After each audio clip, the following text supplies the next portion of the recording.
tentu saya juga akan berikan hormat. Tentu saya juga akan berikan apresiasi, jempol 2 saya pinjam tetangga lagi. Ayo kasih jempol buat Presiden Jokowi yang sudah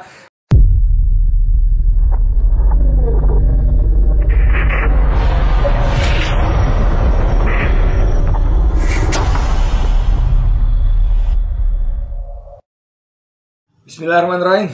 Assalamualaikum warahmatullahi wabarakatuh. Saudara, dengan saya Edi Mulyadi. Masih soal kerumunan yang dibuat oleh Presiden Republik Indonesia Joko Widodo. Ya, kemarin MUI bicara sangat keras, ya kan, dengan usulan yang simpatik. Kalau memang tidak bisa diterapkan kepada Jokowi, ya udahlah, nggak usah ditangkap, apalagi di penjara. Kata Buya Anwar Abbas, Wakil Ketua Umum MUI, ya udahlah kalau gitu dikasih hukuman denda aja 100 juta misalnya. Lalu supaya ada berkeadilan, karena tidak ditahan dengan kesalahan yang serupa, mestinya Habib Rizik juga dibebaskan. Nah, itu usulan yang menarik. Mungkin Indra Sigit bisa mempertimbangkannya. Tapi di luar itu ada usulan lain yang sungguh tidak kalah menariknya. Ini sebuah artikel yang sebetulnya dimuat sudah beberapa hari lalu di FNN ya, di kantor saya, oleh Bang Asyari Usman. Judulnya, Pak Jokowi akui saja kesalahan kerumunan di Maumere itu. Wah, judulnya menarik, simpatik ya. Pak Jokowi akui saja kesalahan kerumunan di Maumere itu. Saya bacain aja deh. Sebetulnya, kalau Presiden Jokowi mau memberikan teladan terbaik, akui saja kerumunan di Maumere, Nusa Tenggara Timur sebagai kesalahan pribadi. Asik kan? Bayar denda 100 juta dan sampaikan permintaan maaf secara terbuka. Setelah itu, bebaskan HRS, Habib Rizik Syihab. Iya. Akui kesalahan pribadi, bayar denda 100 juta, minta maaf deh. Dan supaya tadi kata Buya Anwar Abbas tadi, kalau memang untuk menimbulkan keadilan, maka bebaskan HRS karena dia ditangkap di penjara sudah berdenda dengan tuduhan kesalahan yang sama, pelanggaran protokol kesehatan. Semua orang, kawan atau lawan, pasti akan mengakui keteladanan itu. Bukanlah sesuatu yang memalukan mengakui kesalahan. Oh, ini pepatah bukan pepatah, ini petuah. Petuah yang sangat bijak. Bukanlah suatu yang memalukan mengakui kesalahan. Bagus, Bang Asyari. Lanjutnya, percayalah orang-orang yang beroposisi kepada Pak Jokowi akan mengakui kehebatan manusia, kehebatan meminta maaf dan membayar denda pelanggaran prokes itu. Oke. Tidak perlu memperpanjang polemik, katanya. Tidak perlu ada perdebatan yang bertele-tele tentang kerumunan itu melanggar aturan atau tidak ya. Kita tahu kan, Istana memberikan pembelaan dan pembenaran bahwa itu spontanitas, bahwa itu tidak direncanakan, bahwa itu tidak mungkin dihindari, apalah segala macam. Lalu para pembelanya, bahkan seorang Dokter Tirta pun yang kita kenal sudah beberapa waktu ini kritis, maksud saya kritis terhadap penguasa, pun tiba-tiba balik kanan lagi membela Jokowi lagi. Jadi nggak usah lagi ada perlu perdebatan bertele-tele segala macam. Udah bayar, akui ngaku salah, bayar denda, bebaskan HRS. Wah, cakep banget itu. Tidak perlu memperpanjang polemik, tidak perlu ada perdebatan yang bertele-tele tentang kerumunan itu melanggar aturan atau tidak. Udahlah, nggak usah lah. Soalnya melanggar aturan atau tidak, terus diundang atau tidak, spontan atau tidak, direncanakan atau ujuk-ujuk, itu faktanya terjadi kerumunan. Dan yang namanya virus COVID nggak peduli mau pakai undangan enggak, mau pakai protokol istana atau enggak, pokoknya kerumunan. Kata COVID gue di sini nih, gitu ya. Akhiri saja pro kontra bela membela karena memang jelas kerumunan itu melanggar aturan, kata Bang Asyari ya. Untuk apa dikatakan kerumunan itu bukan disebabkan provokasi, bukan ajakan, bukan keinginan Jokowi dan lain sebagainya. Kerumunan yang tercipta akibat kunjungan di Maumere itu pasti bertentangan dengan protokol kesehatan. Tadi sudah saya bilang ya, COVID itu virus, nggak peduli. Mau itu kerumunan Maulid Nabi, kerumunan pilkada, atau kerumunan yang barusan diberikan izinnya oleh Jenderal Sigit Kapolri, kerumunan untuk prakompetisi ya. Disebutnya bukan kerumunan sih, keramaian, tapi kompetisi keramaian ya pasti kerumunan Jenderal Sigit. Tapi sudahlah, terserah kalian lah, kalian yang sedang berkuasa sekarang ya. Tidak usah berdebat soal kepastian bahwa itu pelanggaran. Semua kita bisa melihat suasana kerumunan melalui foto dan rekaman video. Lebih bijak mengaku salah. Ini Ari Usman. Cara ini sangat terhormat bagi Anda, Pak Jokowi, katanya. Inilah saatnya Anda merebut simpati dari semua pihak, termasuk dari oposisi. Hormat akan mengalir deras kepada Anda. Saya kira saya oposisi apa enggak ya? Enggak, saya jurnalis saja lah ya. Tapi kalau memang Jokowi meminta maaf, kemudian membayar denda, ditambah dengan membebaskan HRS, tentu saya juga akan berikan hormat. Tentu saya juga akan berikan apresiasi, jempol 2, saya pinjam tetangga lagi. Ayo, kasih jempol buat Presiden Jokowi yang sudah mengakui kesalahan kerumunan di Memere, yang sudah membayar denda 100 juta dan membebaskan HRS. Top, Pak Presiden, seperti kata Bang Asar ini. Setelah mengakui kesalahan kerumunan, Bang Asari mulai nakal nih. Akui juga semua kesalahan lain selama 6 tahun ini. Akui kesalahan dalam pengelolaan pemerintahan, perekonomian, dan tumpukan utang. Akui kesalahan Anda tak menepati janji-janji. Aduh, Bang Asari ini berat ini, Bang. Aduh, kebanyakan mintanya sih abangnya.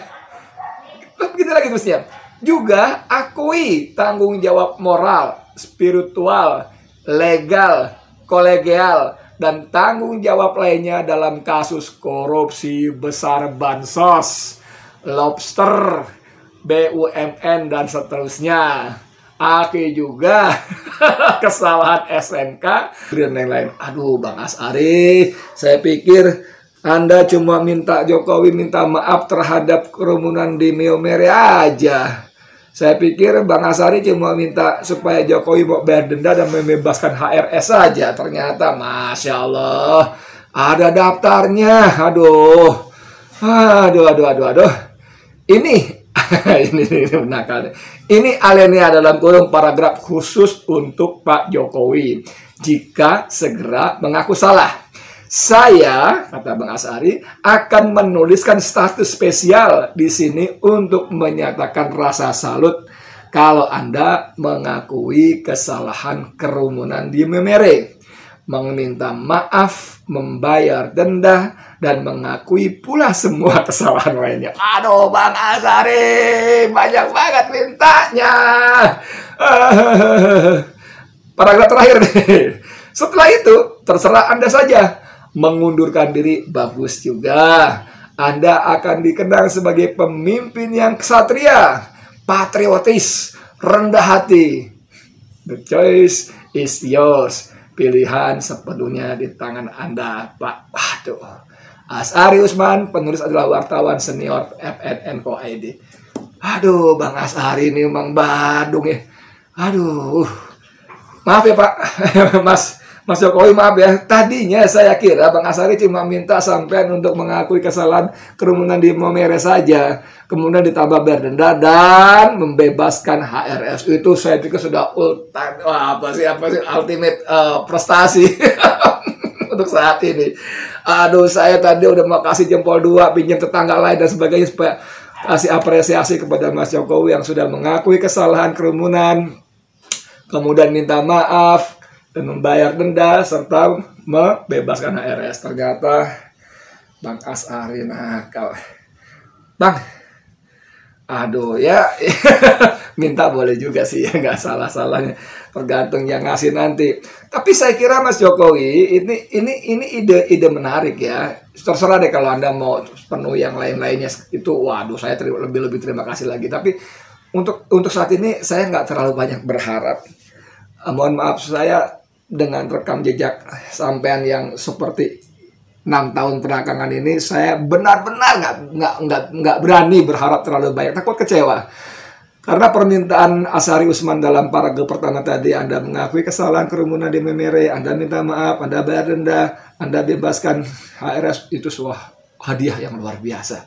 Hadiah bukan cuma kepada EPI, imam besarnya dibebaskan, bukan cuma kepada umat Islam, saya kira kepada seluruh bangsa ini, bahwa Presiden Jokowi memberikan teladan.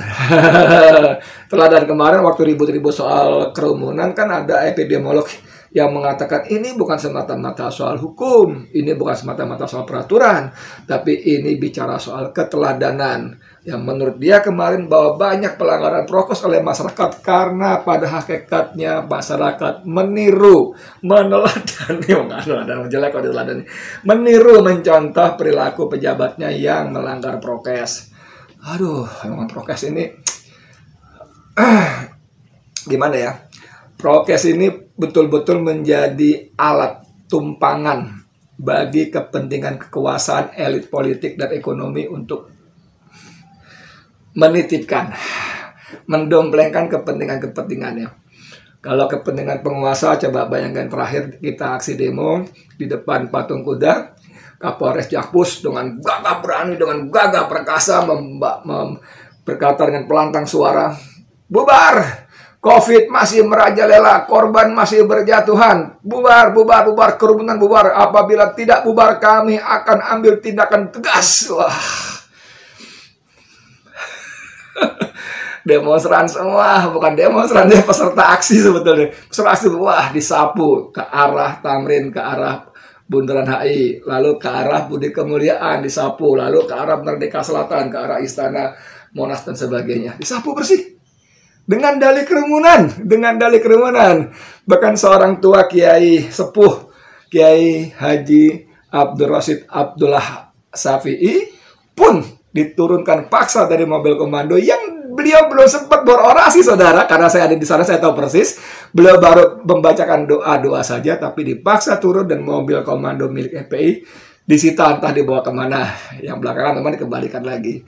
Jadi kerumunan ini betul-betul menjadi kendaraan yang luar biasa bagi aparat, bagi penguasa. Sedangkan bagi para elit ekonomi oligarki, kerumunan juga menjadi, maksud saya COVID menjadi kendaraan istimewa untuk menentukan kepentingan-kepentingan. Sampai sekarang kita tidak tahu anggaran COVID yang ratusan triliun, ribuan triliun untuk apa dan siapa. Disebutkan untuk apa namanya, untuk kesehatan sekian, untuk bantuan sosial sekian yang sudah 2 bulan ini berhenti. Tapi untuk pemulihan ekonomi kita tidak tahu ini kepada siapa, perusahaan mana, milik siapa, berapa besar anggaran COVID itu dialokasikan masing-masing, lalu pertimbangannya apa, kenapa si A, si B, si C dapat anggaran sekian. Tidak ada. Teman kita si Salamuddin Daeng dan Haris Moti itu sudah menulis surat berbulan-bulan yang lalu kepada Menteri Keuangan Sri Mulyani. Dia minta Sri Mulyani sebagai pemegang anggaran, yang membuat anggaran, menjelaskan kepada publik secara detail dan rinci yang tadi, ini uang berapa rupiah, berapa ratus triliun gitu ya, bahkan sudah berapa ribu triliun dialokasikan kepada siapa, perusahaan mana, berapa besar masing-masing, untuk apa, kenapa mereka diberikan alokasinya, bagaimana efektivitas hubungannya dengan penanggulangan COVID dan lain-lain. Karena uang ratusan triliun itu bukan uangnya Sri Mulyani.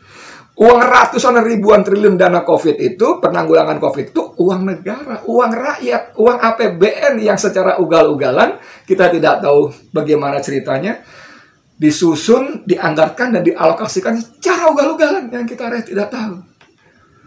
Jadi ini dahsyat luar biasa. Rakyat nggak gitu ngeh nih bahwa mereka dirampok secara brutal.